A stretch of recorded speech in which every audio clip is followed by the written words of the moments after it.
Welcome to another episode of Flippin' Ain't Easy. This is John, and today I just want to kind of talk to you about some things. Slow sales. I'm still seeing slow sales. My sales aren't where I want them to be as compared to last year, and a few other things. So without any further ado, let's go.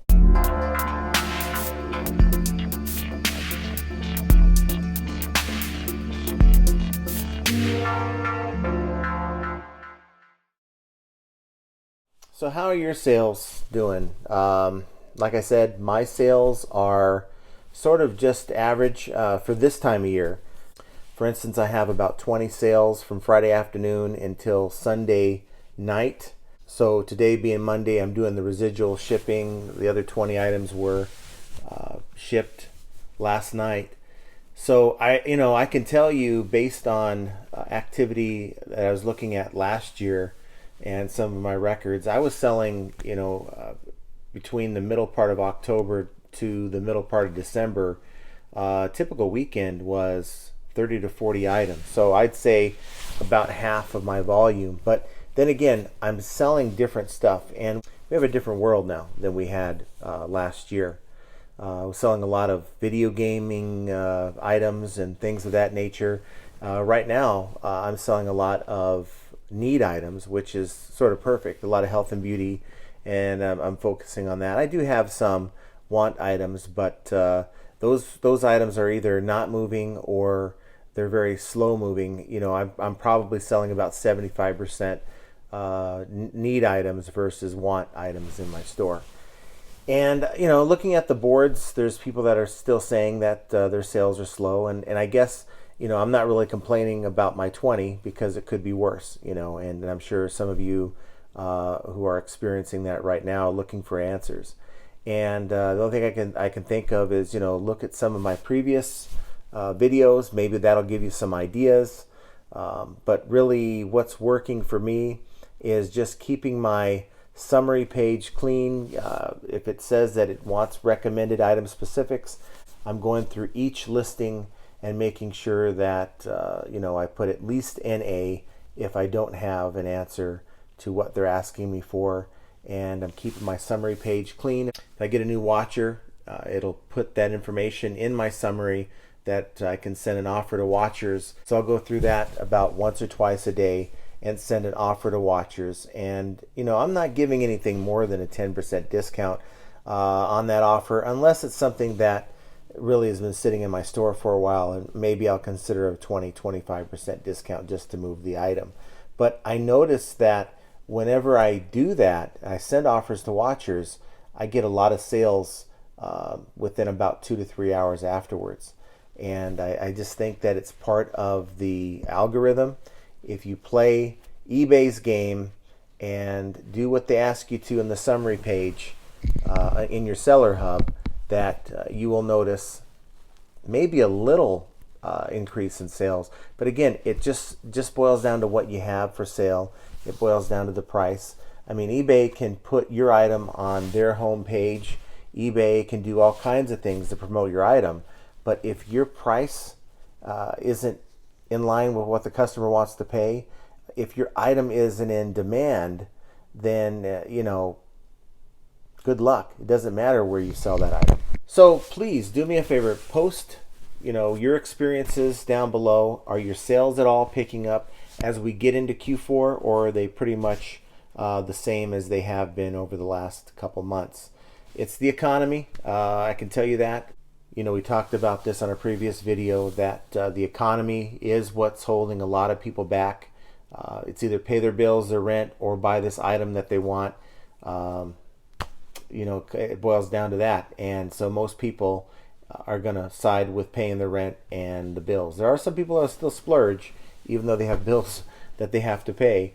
But that's why we're all seeing a drop in sales. So I wanted to give you guys an update on that buyer that I had an experience with, the one who bought that katana sword. Just to give you a brief recap, they received the item. The item was sold with the crack in the sheath, and because it had a crack in the sheath, I sold it for $30 less than I wanted to sell it, and that was because of the damage in the katana. They got the item, and they complained about the crack being bigger than what was shown in my photos, and they wanted to have some money back. So we went back and forth, and I eventually told him, no, just return the item. And he said, well, I'm going to keep the item because I need to get it fixed, blah, blah, blah, blah, blah. And he kept sending me emails asking me for $10 back. And so, long story short, I thought that was the end of this guy. And it turns out that just last week, he opens up a return case. Now, mind you, this is a seller. He has like 7 or 8 items in his store. And I have an idea what he's doing. I have a very good idea that he's still intending on keeping the sword. But as a seller, he knows that if he opens a return case, that now those funds are now not available to me. And he'll sit on that until the last moment, and then he'll just let the case time out. And so I'm going to see how this goes down. I'm not going to say anything to him. I'm not going to contact eBay. I'm just going to kind of let it sit and see what happens here.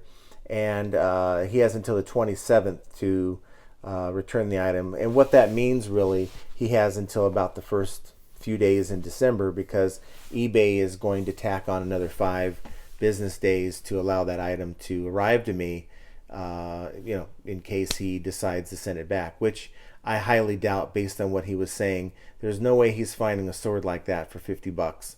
And, if he wants to send it back, no problem. I know I can sell that. It was already priced to sell because of the damage, and it's not a problem. But these people, they can be really nasty if they want. And I know the game he's playing. It is what it is. I have too little time to deal with nonsense like that, and certainly not going to spend time over $50. So we'll see how that goes. Really, I just hope he sends it back, to be honest with you. I know I could find another buyer who'll be happy with that item at the price that I offered it for. So I'll keep you posted on that. So before I sign off, I want to give you a tip. But before I do, please do me a favor. Hit that like button, subscribe to my channel, and while you're at it, hit that notification bell icon. And if you've already done the liking and the subscribing, and you're a subscriber to my channel, thank you for doing that. But while you're at it, hit that notification bell icon, because only about 15% of everyone who watches this video, that's including subscribers, even bother to hit that notification bell icon. And the reason why I'm asking you to do these things is because YouTube looks at these things and will help promote my video to other eBay sellers who might be looking for this information. So I'd appreciate that.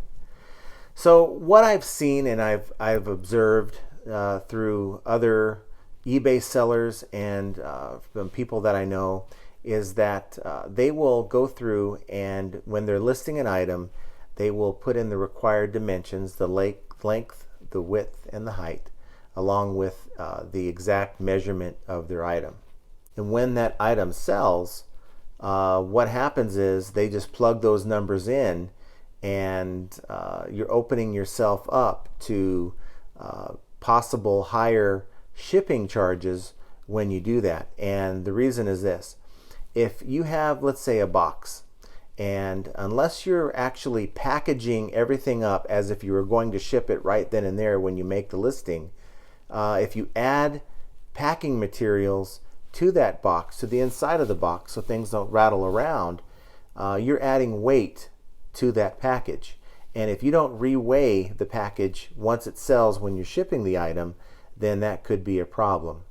Myself, what I do is, most of my items I'm using bubble wrap on. So if I have a standard box, unless it's something cushiony already inside that I'm selling, I'm not taking the chance.